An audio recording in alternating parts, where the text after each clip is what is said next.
देखिए इस वीडियो में एक क्वेश्चन देखेंगे। मैं क्वेश्चन रीड कर देता हूँ। The turn on and turn off time of a transistor depend on. जो ट्रांजिस्टर को जब एज अ स्विच काम में लेते हैं तो उसका जो turn on and turn off time है वो किस चीज़ पे डिपेंड करता है। देखो इसका आंसर जो है ना वो शायद आपको सबको पता होगा, वो जंक्शन कैपेसिटेंस पे डिपेंड करता है। अब ये जंक्शन कैपेसिटेंस क्या होती है और उस पर कैसे डिपेंड करता है वही मैं आपको इस वीडियो में बताऊँगा।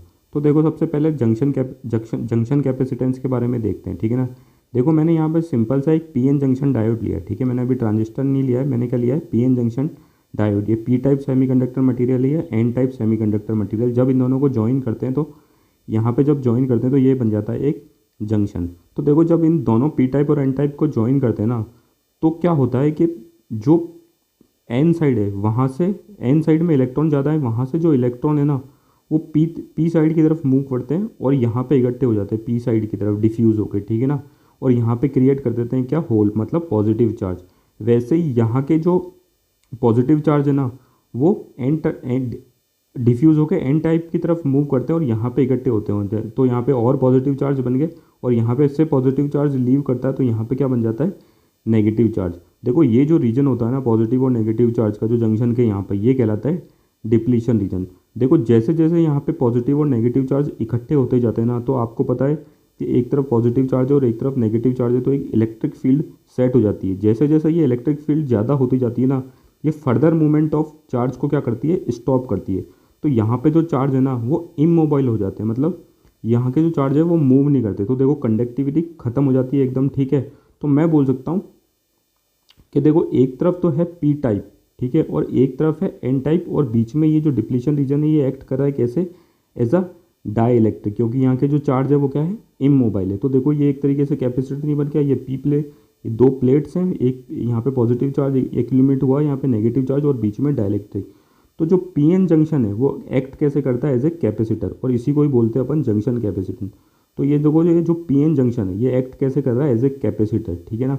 और इसी को ही अपन क्या बोलते हैं, जंक्शन कैपेसिटेंस, ठीक है। इतनी बात आपको समझ में आ गई होगी। तो देखो मैंने यहाँ पे लिख रखा है जो ये पीएन जो जंक्शन कैपेसिटेंस है वो डोमिनेंट होती है जब डायोड क्या हो, रिवर्स बायस हो। इसलिए देखो मैंने जो कनेक्शन किया है वो रिवर्स बायस में किया है। जो ये जो जंक्शन कैपेसिटेंस है वो डोमिनेट कब करती है, जब जब अपना जो डायोड है वो रिवर्स बायस हो, मतलब पॉजिटिव टाइप, पॉजिटिव को नेगेटिव से जुड़ा हुआ है और नेगेटिव को पॉजिटिव से जुड़ा हुआ है। अब रिवर्स बायस जानते होंगे क्या होता है।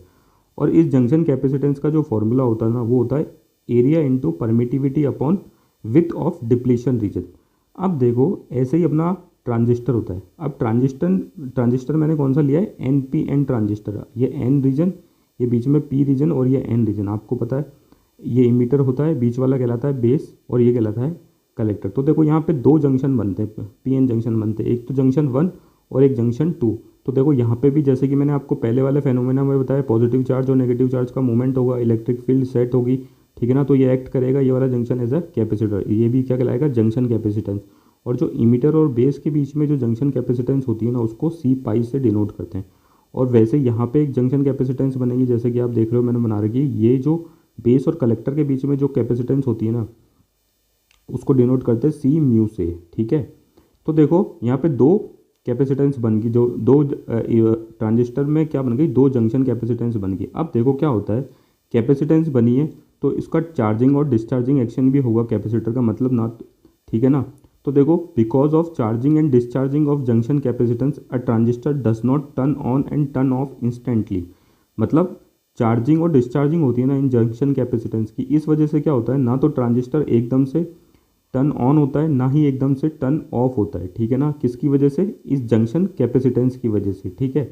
अब देखो होता क्या है कि जब ये जंक्शन कैपेसिटेंस हाई होती है, सी जे मतलब जंक्शन कैपेसिटेंस, जब ये जंक्शन कैपेसिटेंस हाई होगी ना तो जो turn on and turn off time है ना वो ज़्यादा होगा। वैसे ही जब ये जंक्शन कैपेसिटेंस कम होगी ना तो turn on and turn off time क्या होगा, लेस होगा, ठीक है ना। तो मैं यहाँ से एक तरीके से कह सकता हूँ कि जो turn on and turn off time है ना वो किस पर डिपेंड कर रहा है, जंक्शन कैपेसिटेंस के कम ज़्यादा होने पे, ठीक है ना। अगर जंक्शन कैपेसिटेंस ज़्यादा है तो turn on and turn off time ज़्यादा है, जंक्शन कैपेसिटेंस कम है तो turn on and turn off time कम है। तो मैं यहाँ से बोल सकता हूँ turn on and turn off time of a transistor depend on junction capacitance. और जैसे कि मैंने आपको ऑप्शन में बताया था, मैंने आपको समझा भी दिया, ठीक है ना। Turn on and turn off time of a transistor depend upon junction capacitance. Thank you.